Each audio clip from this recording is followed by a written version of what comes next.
मला खऱ्या अर्थानं तयार करतात ते देखील माझ्याकरता दैवतासारखे आहेत आणि म्हणून हा सत्कार आज कार्यकर्त्यांच्या वतीनं या ठिकाणी मी स्वीकारलेला आहे। चंद्रशेखर बावनकुळे यांच्यासारखा एक सहकारी की ज्यांनी या ठिकाणी अध्यक्षपद स्वीकारल्यानंतर पायाला भिंगरी लावून संपूर्ण महाराष्ट्रामध्ये दौरा केला आणि प्रचंड उत्साह कार्यकर्त्यांमध्ये तयार केला आणि ज्यावेळी आपल्या लोकसभेच्या निवडणुकीमध्ये आपल्याला मनासारखं यश मिळालं नाही त्यानंतरही कार्यकर्त्यांना आम्ही सांगितलं होतं की we are down but we are not out, we are not finished, आम्ही पुन्हा येऊ हे सांगितलं होतं आणि कार्यकर्त्यांनी ते चरितार्थ करून दाखवलं। आणि मी माननीय गडकरी साहेबांचे आभार मानेन की या संपूर्ण निवडणुकीमध्ये नितीनजींनी निवडणूक अंगावर घेतली आणि महाराष्ट्राच्या कानाकोपऱ्यामध्ये जाऊन त्या ठिकाणी सभा घेऊन कार्यकर्त्यांमध्ये उत्साह निर्माण करून एक प्रकारे आपल्या या प्रचाराला नवीन दिशा देण्याचं काम त्यांनी केलं।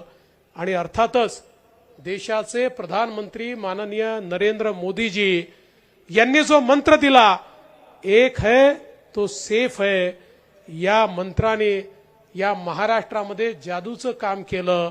आमच्या लाडक्या बहिणींनी, आमच्या शेतकऱ्यांनी, आमच्या सामान्य माणसांनी, दीन दलित गोरगरीब आदिवासींनी, आमच्या ओबीसींनी, आमच्या विविध समाजातल्या लोकांनी ज्या प्रकारे एकत्रित येऊन एक अशा प्रकारचं मॅन्डेट दिलं।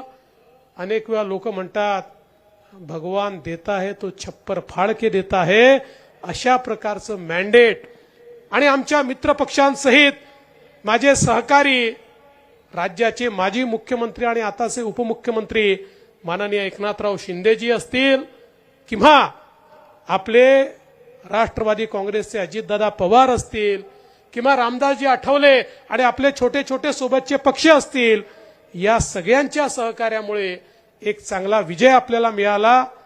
या विजयामुळे जबाबदारी वाढली आहे, पण ही जबाबदारी जरी वाढली असली तरी आमचे सगळे वरिष्ठ नेते हे हिमालयासारखे आमच्या पाठीशी उभे आहेत।